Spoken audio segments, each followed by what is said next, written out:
Goeienaand geliefdes en welkom by vanaand se aanlyn Bybelstudie. Ons is baie dankbaar vir elkeen van julle wat ingeteken het en ek glo en vertrou dat dit vir u tot groot seën sal wees. Kom ons begin vanaand se Bybelstudie en dan bid ons vir 'n oomblik saam. Here Jesus, baie dankie dat ons u kan vertrou vir hierdie Bybelstudie vanaand. Vader, dankie vir u woord.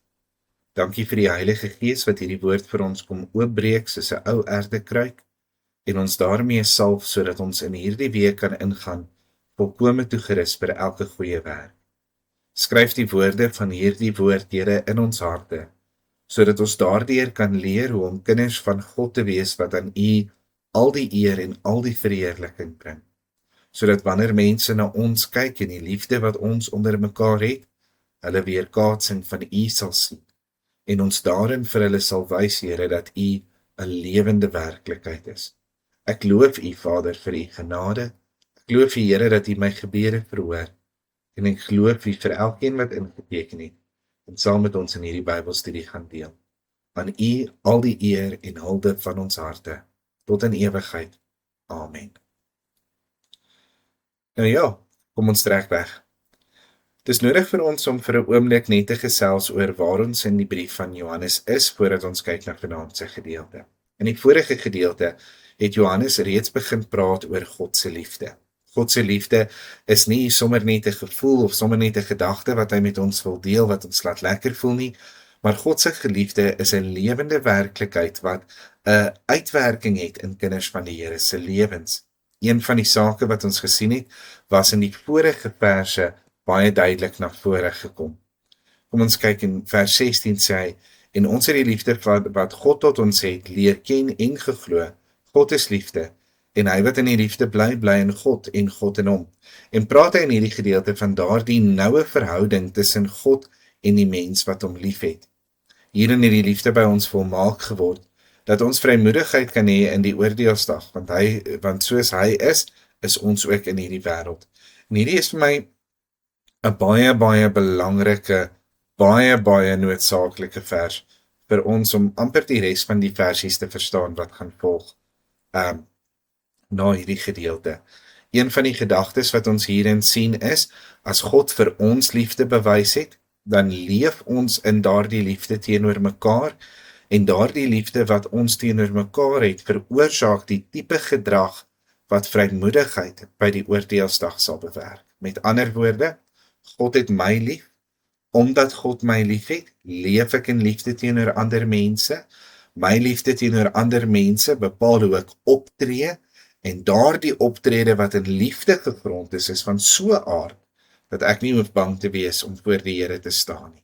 Want ek weet dat elke besluit wat ek gemaak het, elke motief wat ek gehad het, in liefde gebore was, en nie in iets anders nie. En daarom ook dat hy by vers 18 uitkom wat sê, daar is geen vrees in die liefde nie, maar die volmaakte liefde dryf die vrees buite, want die vrees sluit straf in, en hy wat vrees, het nie volmaak geword in die liefde nie. Met ander woorde, hy sê, as jy bang is om voor die Here te staan, as jy bang is vir hierdie oordeelsdag, wanneer ons voor die Here gaan staan, dan is dit waarskynlik omdat hierdie liefde waarin jy moet leef, nog nie so mooi deur jou vloei nie. En in hierdie gedeelte sien ek amper 'n prentjie in my gedagtes van God. Daar is die Griekse teken theta wat God verteenwoordig, en die mens en sy broeders, ander kinders van die Here. En wat hy vir ons probeer sê is, God het vir ons liefde gegee, ons het nie liefde gehad nie, ons was arm aan liefde. Ons draai daar 'n X maak. Ons was arm aan die liefde, maar God kom gee vir ons liefde. En omdat God vir ons liefde gee, kan ons liefde gee aan ons broeders. En daardie liefde wat ons in ons broeders het 'n sekere tipe gedrag, en daardie gedrag is reg, en as gevolg van die gedrag wat reg is, en die liefde wat ons het ons dan vrymoedigheid by die oordeelsdag, en as 'n bonus, ons het geen vrees nie. En dis so kosbaar, so 'n kosbare gedagte. Leef in die liefde wat jy van God ontvang. God gee vir ons hierdie ongelooflike gawe, wil ek dit amper noem. Dis hoekom Paulus ook skryf dat die liefde die grootste gawe is. God gee vir ons hierdie gawe van goddelike liefde. Daardie goddelike liefde word uitgeleef teenoor die broers. Dit veroorsaak 'n tipe gedrag. Daardie tipe gedrag bewerk twee dinge. Eerste is dat dit vir ons vrymoedigheid gee en die tweede is dat dit vir ons geen vrees gee nie. En dit bring ons dan nou by vanaand se gedeelte en dit is vers 19 tot 21. En ek wil hierdie gedeelte net vinnig vir ons lees. Daar staan: Ons het hom lief, omdat hy ons eerste lief gehad het. As iemand sê ek het God lief en sy broeder haat, is hy 'n leienaar. Want wie sy broeder wat hy gesien het nie lief het nie, hoe kan hy God lief hê wat hy nie gesien het nie? En hierdie gebod het ons van hom, dat hy wat God lief het, ook sy broeder moet lief hê.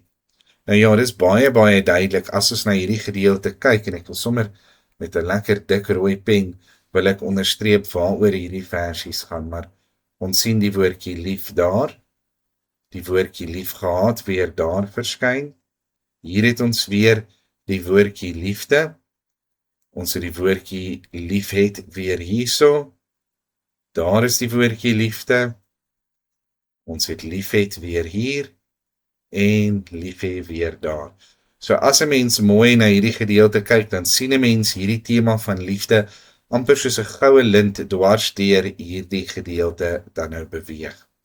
Nou, een van die dinge wat ons moet verstaan wanneer ons hierdie gedeelte gaan behandel, is dat dit nie los staan van die vorige gedeelte nie.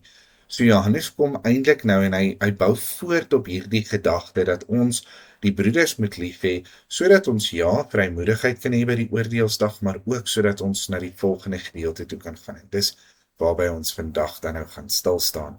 So kom ons kyk dan eers na hierdie eerste versie, vers 19, en ons bepaal waarmee is Johannes besig in hierdie vers.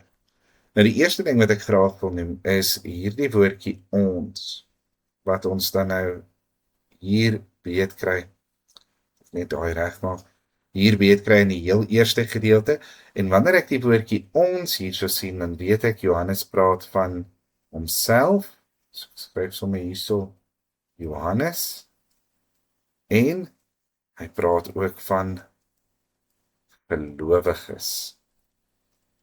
Praat van homself en dan van gelowiges. Nou, daar's verskeie maniere hoe ons dit kan bepaal. Die eerste is maar net dat die woordjie ons homself altyd insluit. So ek weet as Johannes die woord ons gebruik, praat hy of van homself en ander kinders van die Here, of hy praat van homself en apostels. Nou die rede waarom ons hierso gelowiges kies en nie net die apostels nie, is omdat God se liefde eenvoudig teenoor ons almal uitgegiet het en ons almal hom moet lief hê, en nie net die apostels nie. So dis 'n baie duidelike ons daarso. Die hom waarvan hy hier praat aan die ander kant, kan verwys na God in sy algeheel. Ek gaan weer daardie Griekse theta gebruik om sommer net aan te dui dis God.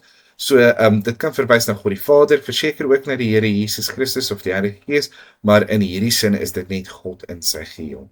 Die woord waarby ek wel wil stil staan vir 'n oomblik, en wat vir my baie belangrik is dat ons dit reg sal verstaan, is die woord liefde wat ons dan nou hier in hierdie gedeelte kry, die woord agape, soos wat Johannes hom dan nou gebruik. Nou, dis baie belangrik dat ons die woord liefde en die manier wat Johannes liefde gebruik en ook hoe hy liefde verstaan, baie mooi sal verstaan in hierdie gedeelte. En om dit te kan doen, wil ek 'n paar notaatjies hier maak. Die eerste ding wat ek net wil sê is, en ek gaan sommer 'n X maak om dit aan te dui. Hier weet ons baie mooi dat liefde nie 'n gevoel is nie. Liefde is nie 'n gevoel nie. Johannes is verseker nie besig om te praat van daardie verliefde gevoel wat 'n mens partykeer kry nie. Hy praat nie van daardie warm emosie in die hart nie. Inteendeel, hy praat glad nie hier van 'n emosie nie. As ons deur die loop van hierdie gedeeltes gaan kyk na hoe Johannes liefde beskryf en wat liefde vir Johannes wel beteken, dan kom ons agter dat dit regtig nie dit is waarna hy verwys nie. Inteendeel, hy kyk na liefde in 'n heel ander sin. En dit is baie belangrik dat ons dit gaan verstaan, omdat vers 19 so half die basis gaan vorm vir die res van hierdie gedeelte. Nou, die eerste ding wat ons wil kyk, as ons kyk na hoe Johannes liefde verstaan, is ons gaan in die heel eerste plek sien, liefde volgens Johannes is proaktief.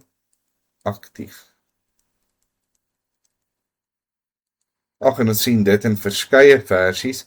So een van die versies waarin ons dit gaan sien is in hierdie gedeelte wat ons nou behandel, hoofstuk 4 vers 19, maar ons gaan dit ook byvoorbeeld raak sien in hoofstuk 3 vers 18 weer vanuit 'n ander hoekpunt uit.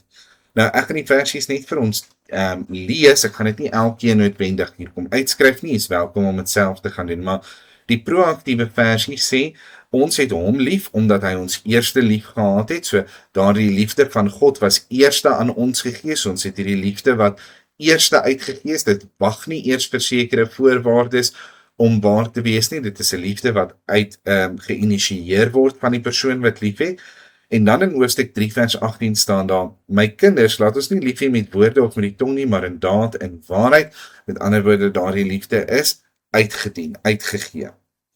Dan die tweede ding wat ons raak sien, as ons na Johannes se evangelies kyk, na hierdie brief van Johannes kyk, sien ons, liefde is kostelik. Nou hier moet ek miskien net die woord so 'n bietjie verduidelik. Kostelik in hierdie sin beteken verseker nie dat die liefde oulik is of cute is, soos wat kostelik partykeer kan beteken nie, maar hierdie beteken dat die liefde wel 'n prys kos, en dit sien ons in 1 Johannes 3 vers 16. En ek gaan dit vir ons lees, daar staan, hieraan het ons die liefde leer ken, so God het sy liefde vir ons hierdeur bewys, dat hy sy lewe vir ons afgelê het, en ons behoort ook vir die broeders ons lewe af te lê. So definitief daardie idee dat ons hierdie liefde van God moet namaak wanneer ons die broeders lief het. Dan sien ons in die derde plek, die liefde is versoenend.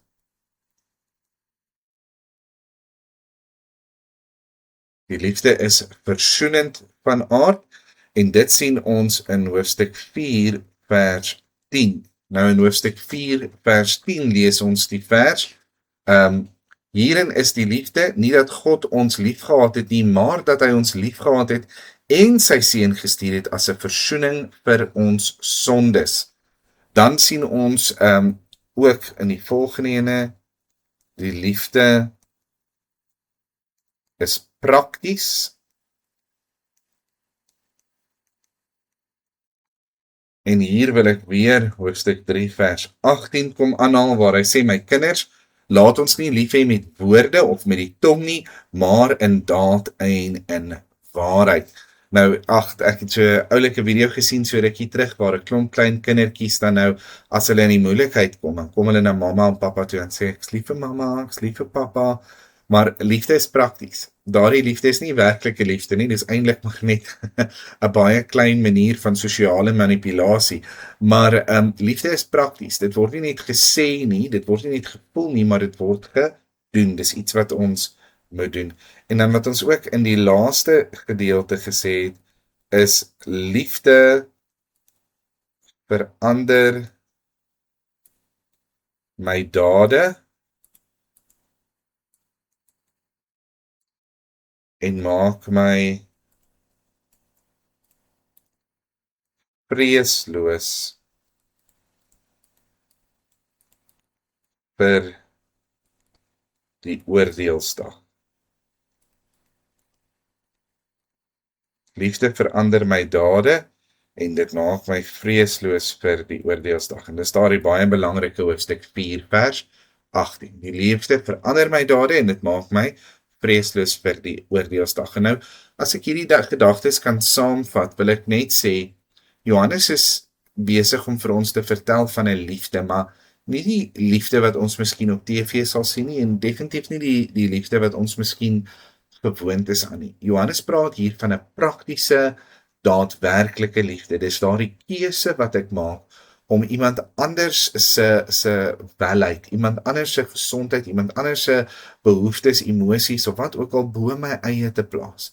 Dis proaktief, met ander woorde, dit het nie voorwaardes nie, dit sê nie ek sal vir jou lief wees wanneer jy vir my lief is, of ek sal jou vergewe wanneer jy met my vergewe, of ek sal jou groet wanneer jy my groet nie.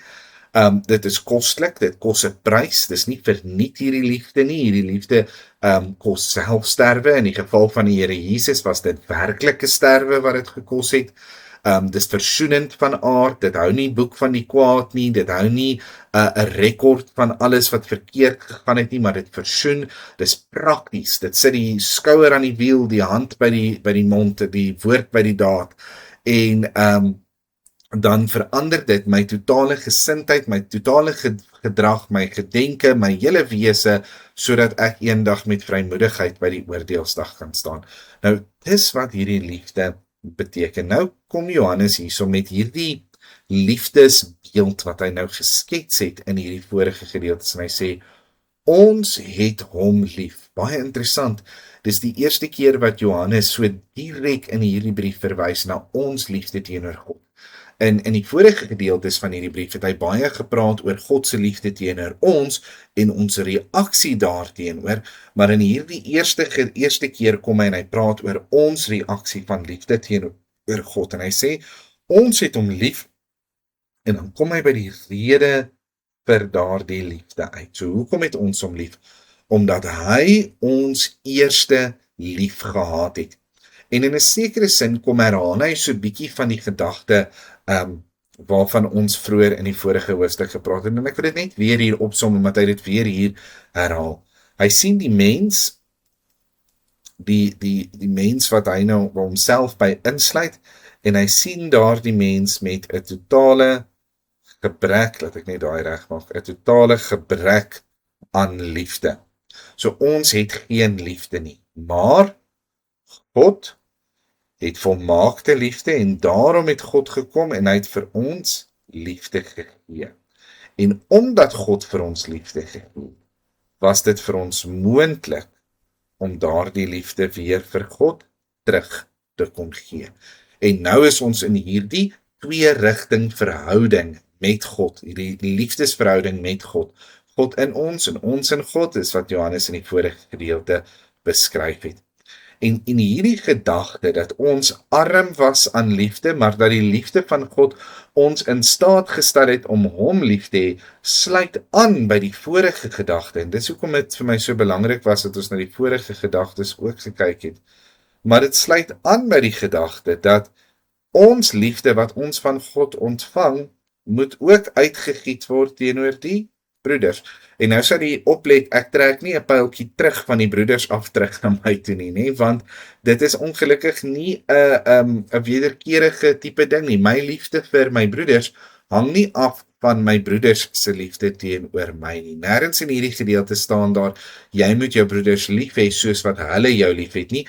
Weereens daardie nabootsing van God se liefde, die liefde is proaktief, dit word uitgegiet voordat dit ontvang word, net soos wat God sy liefde in ons uitgegiet het, voordat hy dit kon terug ontvang.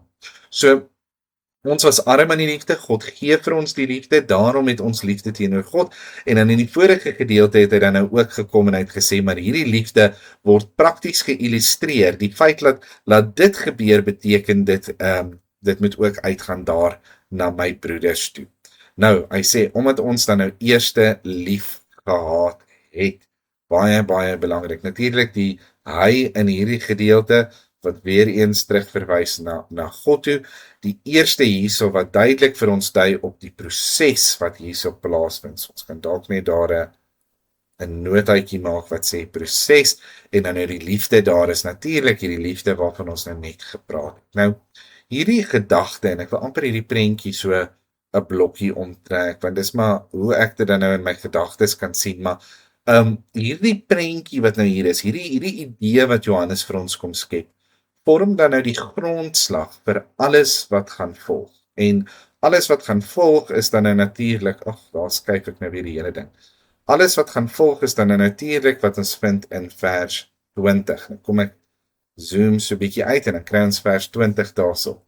As iemand sê, ek het God lief en sy broeder haat, is hy 'n leienaar, want wie sy broeder wat hy gesien het nie lief het nie, hoe kan hy God wat hy nie gesien het nie lief het? Nou hier gebeur iets baie interessant, ietsie wat Johannes doen wat vir my baie digterlik amper van aard is, en hy gebruik hier soos 'n kom ons gebruik 'n ander kleur vir die tweede gedeelte. patroon. Hy sê, iemand sê dat hy God liefhet en sy broeder haat, is 'n leienaar, want wie sy broeder wat hy gesien het nie liefhet nie, hoe kan hy God lief hê wat hy gesien het? En in hierdie eerste gedeeltetjie hierso, kom stel hy vir ons die veronderstelling en die resultaat, en dan in die tweede gedeelte kom hy en hy gee vir ons die werklikheid, wat hy dan nou verduidelik waarmee hy daarso besig is. Iets interessant wat ons hierso raak sien, is hy wat sy broeder gesien het, en hy wat God nie gesien het nie, so daardie gedagtes word herhaal, en dan het ons natuurlik die nie lief hê nie, wat herhaal word of gekontrasteer word met die lief hê. So hier sien ons weer 'n A, B patroontjie wat vorm. Nou goed, kom ons kyk bietjie vinnig, daai is sommer net vir interessantheid, 'n bietjie interessante taalstrukture, maar kom ons kyk na hierdie eerste gedeelte. As iemand sê. Nou, hierdie as iemand sê, is dan nou weer daardie hipotese wat gestel word, met ander woorde, hy kom verduidelik vir ons 'n geval, né? Wat kan gebeur? So iemand kan sê, hy sê vir ons, as iemand sê, ek het God lief. Nou, daardie ek het God lief is dan nou natuurlik iemand wat sê dat hy vir die Here lief het, né? En dat hy volgens die weë van die Here leef, en dat hy in die weë van die Here leef. Maar kom ons kyk wat gebeur. Hy haat sy broeder, né? Nou kom ons kyk net bietjie vinnig hier. Ons het nou al reeds gekyk na wat liefde beteken, maar nou moet ons ook besef wat haat beteken in hierdie gedeelte. Nou, haat word vir ons gedefinieer in hoofstuk 3 vers 17. Nou, in hoofstuk 3 vers 17 sê Johannes baie duidelik dat as iemand sy broeder sien gebrek ly, as hy wat die dinge van die wêreld het, sy broeder sien gebrek ly en hom net so los, dan haat hy sy broeder. So ons weet dat wanneer Johannes hier praat van haat, dan praat hy van nie omgee nie,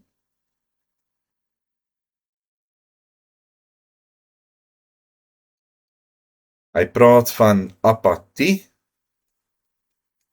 ek spel apatie reg, hy praat van 'n sorgeloosheid,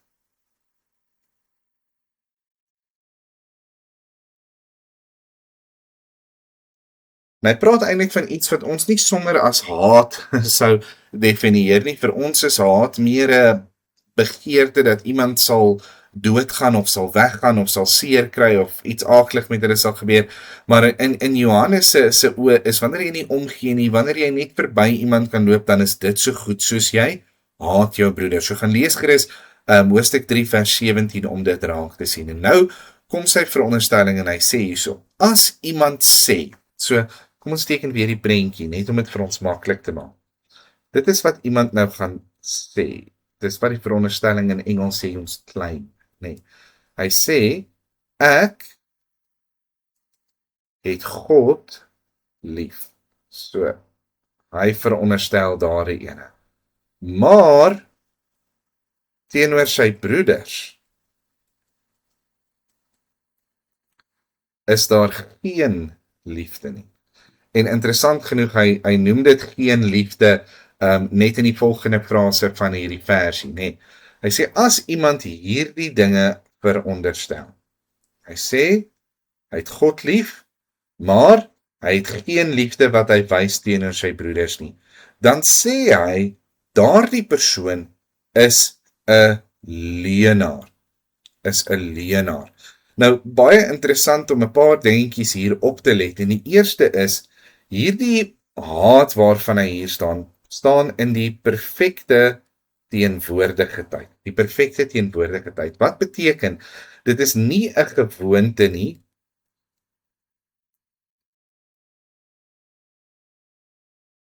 Dis die eerste ding wat ons daar moet raak sien. Dis nie 'n gewoonte nie, dit kan ietsie wees wat gereeld gebeur, maar dit is nie noodwendig 'n ding wat aanhou om te gebeur nie. Dis iets wat op 'n oomblik gebeur. So iemand haat op hierdie oomblik sy broeder. Die tweede ding wat ek graag wil oplet is die feit dat hy hier praat van sy broeder. Nou, baie belangrik vir ons om hier op te let. Hierdie iemand waarvan Johannes hier praat, moet ons bepaal, is dit 'n kind van die Here of is dit iemand wat nie 'n kind van die Here is nie? Want dit gaan groot uitwerking hê op ons verstaan van hierdie teks. Nou, as ons sê dat dit nie 'n kind van die Here is nie, dan maak dit baie sin. Dan sê ons vir onsself baie eenvoudig, goed, iemand wat ander kinders van die Here haat, het nie vir God lief nie, want hy het geen liefde nie. Baie eenvoudig. Dis nie wat Johannes hier noodwendig besig is om te sê nie.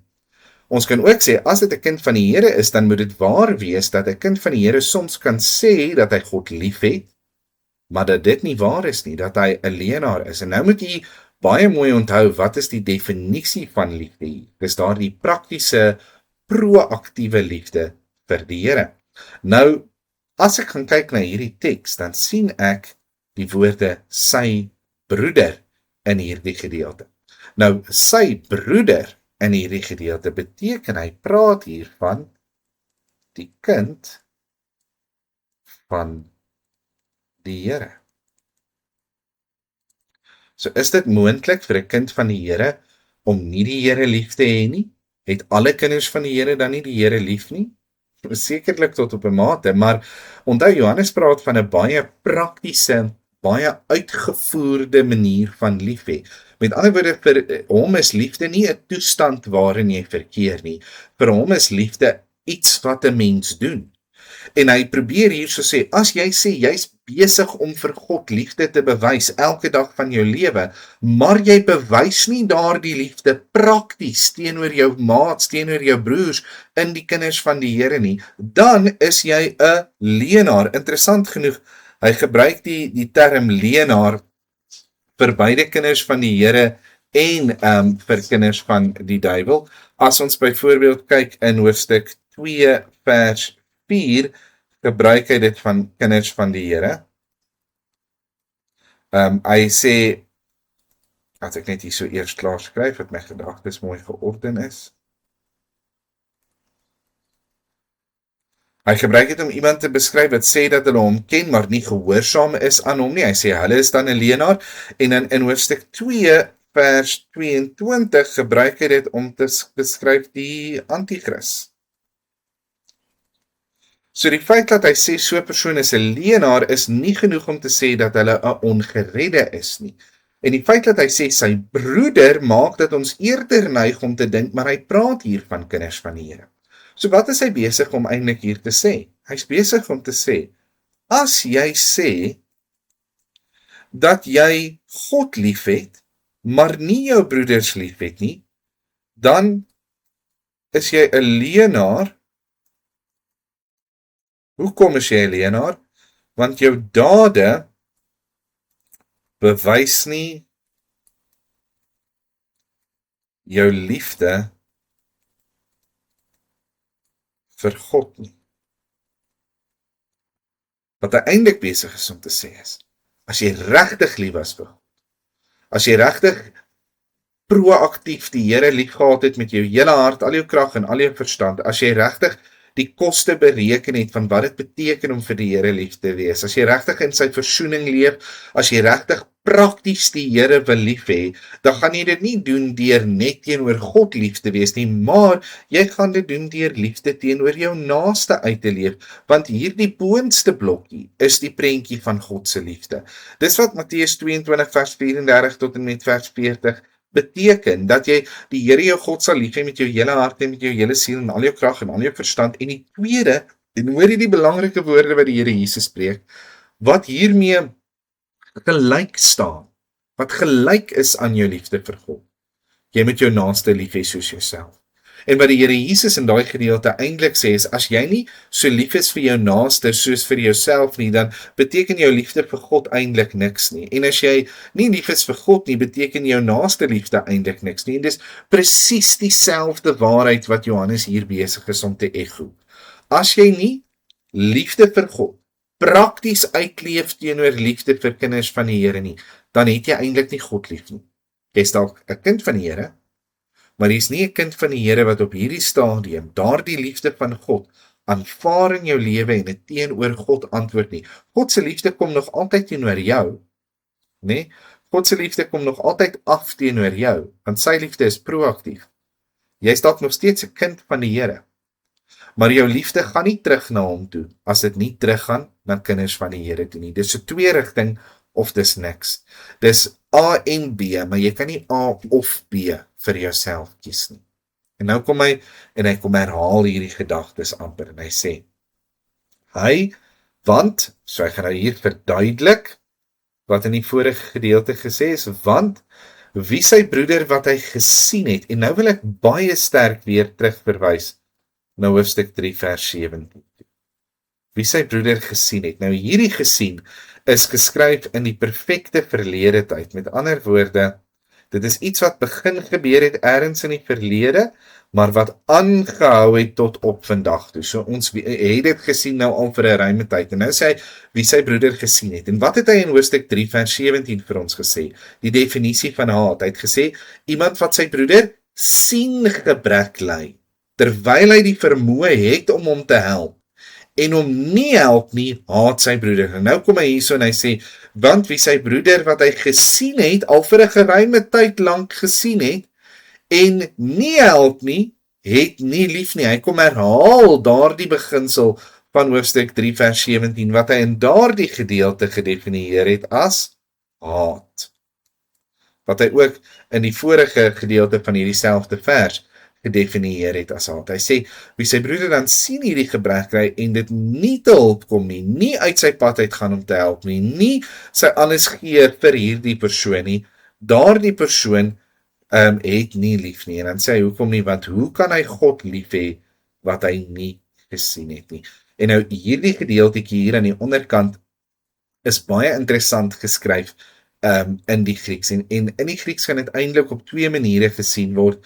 En albei het eweveel meriete. So albei van hulle beteken eintlik maar dieselfde en albei van hulle werk. Die een is dit kan gesien word as 'n retoriese, ek dink ek spel retories verkeerd, maar dit is nou maar so, retoriese vraag. En die tweede, dit kan gesien word as 'n stelling. Dit maak nie saak watter een dit is nie. Die retoriese vraag is hier in ons Bybel vertaal daar met die vraagteken en sê, hoe kan hy God lief hê wat hy nie gesien het nie? En die antwoord op hierdie retoriese vraag is, hy kan nie God lief hê wat hy nie gesien het nie. En dan gaan jy sien, baie Bybelvertalings vertaal hierdie laaste gedeelte as 'n stelling om te sê, kan God nie lief hê wat hy nie gesien het nie. Met ander woorde, hy sê, as jy nie jou broeders lief het nie, kan jy nie regtig sê dat jy God lief het nie. Want daardie twee gaan saam. En die kruks van die saak, dit wat hy op wil neerkom, is basies om te sê, liefde vir God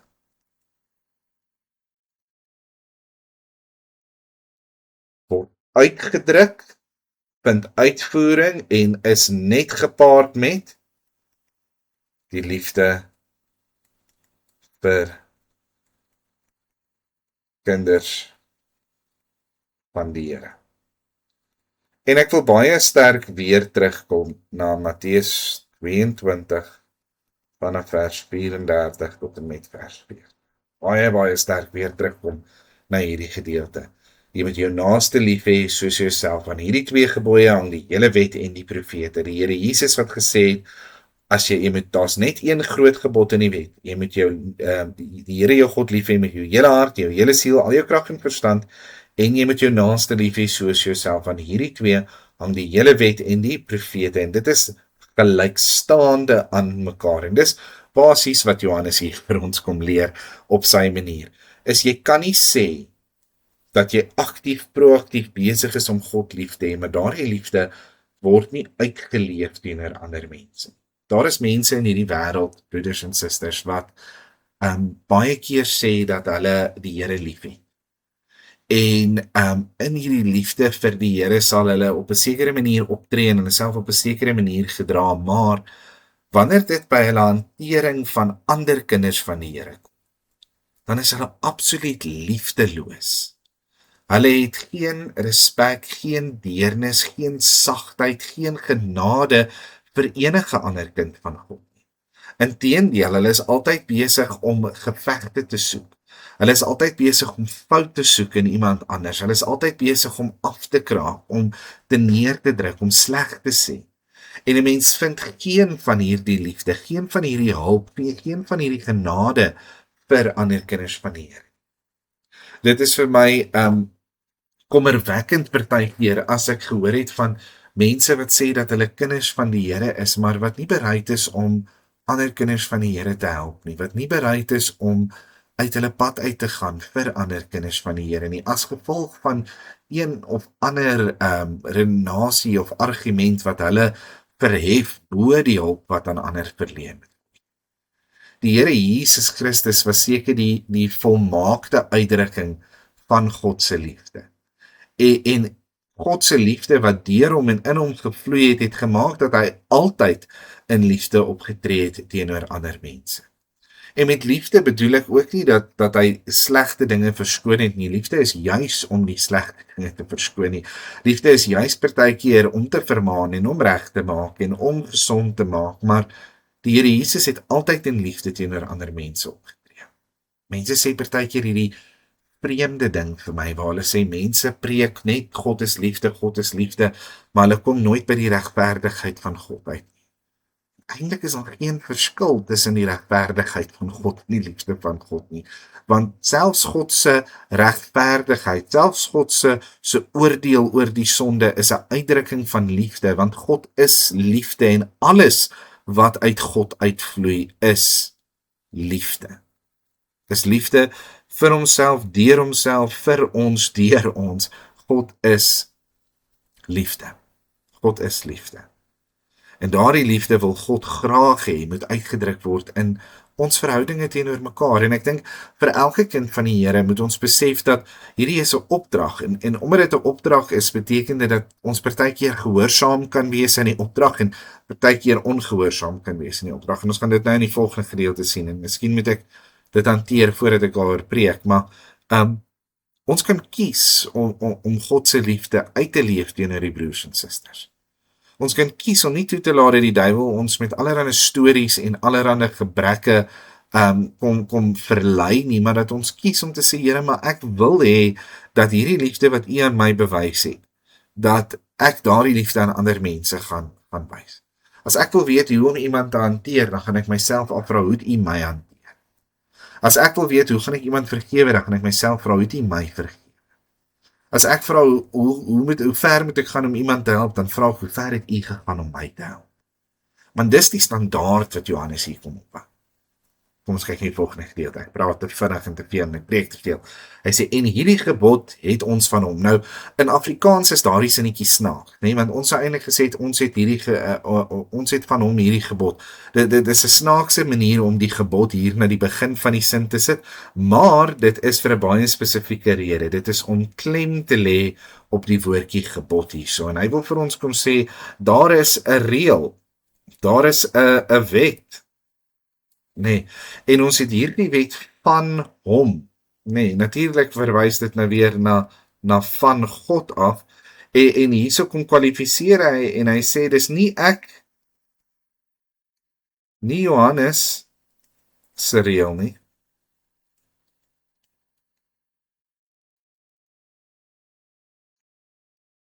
Maar God se reël.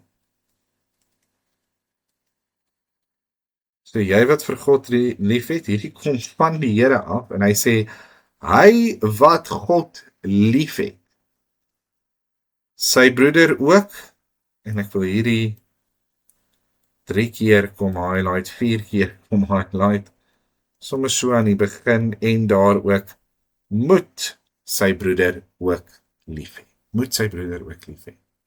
En nou gaan ek ietsie hard miskien stel, maar ek glo dat in die harde manier hoe ek dit stel, gaan die idee wat Johannes hier kom oordra, miskien duidelik word vir elkeen van ons.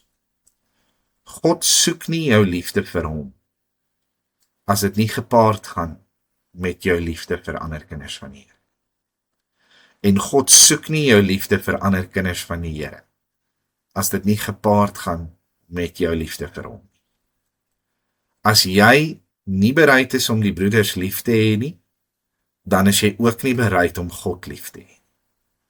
En as jy nie bereid is om God lief te hê nie, dan is jy ook nie bereid om die broeders lief te hê. Hierdie twee loop altyd saam. En ek dink een van die dinge wat ons moet besef is dat hierdie reël of hierdie gebod of hierdie wet wat vir ons gegee is omdat ons kan oortree. Nee, mens gee nie vir iemand 'n wet omdat dit vir hulle 'n natuurlike ding is nie. Jy gaan nie vir 'n boom se blaar sê wees groen terwyl hy groen is, of vir grond sê wees grond nie, want hy kan nie anders wees nie. Geen boom het die opdrag nodig om vrug te dra nie, hy dra van self vrug. 'n Opdrag word gegee omdat jy hom of kan gehoorsaam of kan verbreek, en ons kan die gebod verbreek om die broeders lief te hê, maar dan moet ons besef ons is op daardie stadium ook nie besig om God lief te hê. En ons kan die gebod oortree om God lief te hê, maar ons moet ook besef op daardie stadium beteken ons broederliefde absoluut niks. Ons moet onsself eerder ondersoek, konstant en aanhoudend, en vra, is my liefde vir God so sterk, so 'n werklikheid in my lewe, dat ek nie anders kan as om ook lief te wees vir die broeders nie, ook lief te wees vir een en elke ander kind van die Here. Kyk, kinders van die Here is nie altyd maklik om lief te hê. Kinders van die Here is mense, hulle het foute, hulle is op verskillende plekke in hulle heiligmaak. Van hulle stap al 'n lang pad met die Here, van hulle stap net 'n kort rukkie die pad met die Here. Van hulle het al gegroei tot volwassenes in die gees, van hulle is nog babas en vleeslik in die gees. Maar ons moet hulle lief hê. Weereens nie die warm gevoel liefde van die wêreld verkoop nie, maar hierdie keuse liefde wat die Here Jesus gehad het toe hy aan die kruis gesterf het vir ons sondes. Hierdie keuse liefde om te sê, maar ek is vir jou, ek is met jou. Ek sal doen wat ek moet doen vir jou goed. Ek sal sterwe, het die Here Jesus gesê, sodat jy mag lewe. Dit is die standaard. En dis 'n moeilike bevel. Dis 'n diep ding om te vra. Maar dis wat God verwag van sy kinders. Dat ons sy liefde sal na. En ek dink as ons mooi daaroor dink, sal ons kan verstaan waarom ons eendag dan voor God kan staan met vrymoedigheid as ons waarlik in die liefde geleef het. Watter een van die gebooie sal jy kan oortree as jy God en jou medemens lief het? Sal jy 'n ander God kan hê as jy God waarlik lief het? Sal jy voor 'n ander God kan kniel? Sal jy God se naam as 'n uitelike woord kan gebruik of jou tyd saam met hom verontagsaam? Sal jy jou vader en jou moeder werklik nie kan eer nie as jy hulle regtig lief het? Sal jy kan 'n doodmaak vir jy lief het? Sal jy hulle harte kan breek as jy hulle lief het? Sal jy by hulle kan steel as jy hulle werklik lief het? Of hulle kan beswadder en vir hulle lieg as jy hulle werklik lief het? Of sal jaloesie werklike liefde oorheer? Ware goddelike liefde dryf die vrees uit, wanneer dryf die sonde uit. Mag ons elke dag meer en meer oorgegewe leef aan die liefde van die Here Jesus Christus, wat daar vir ons in God die Vader is. Mag sy liefde jou gedagtes, jou motiewe, jou hele wese oorheer. Mag jy uit jou pad uitgaan vir elke broeder en suster in die Here. En mag jy sy genade in oorvloed ervaar. Want soos wat ons liefde nodig het, giet hy liefde uit ons uit. Miskien is die rede waarom ons nie daardie vars lewe geende liefde van die Here ervaar nie, omdat ons nog nie die liefde wat ons reeds ontvang het, weer uitgegiet het op die mense rondom ons, sodat ons leehouers kan wees wat die liefde kan. Mag die Here vir ons genade gee. Mag hy vir ons liefde gee. Aan God al die eer, tot in ewigheid. Amen. Kom ons bid saam. Here, maak my leeg op ander mense. Laat die liefde uit my vloei, totdat almal rondom my versadig is. En ek leeg genoeg kan wees, om opnuut aan die tafel te sit en te getuig. My beker loop oor van die onuitspreeklike liefde. Ek loof U tot in ewigheid, want U alleen is dit waardig. Amen. Baie dankie dat jy ingeskakel het vanaand. Ek hoop en vertrou dat vanaand se boodskap vir u tot seën was en dat jy 1 Johannes net so klein bietjie beter verstaan. Heerlike aand vir elkeen, die Here seën.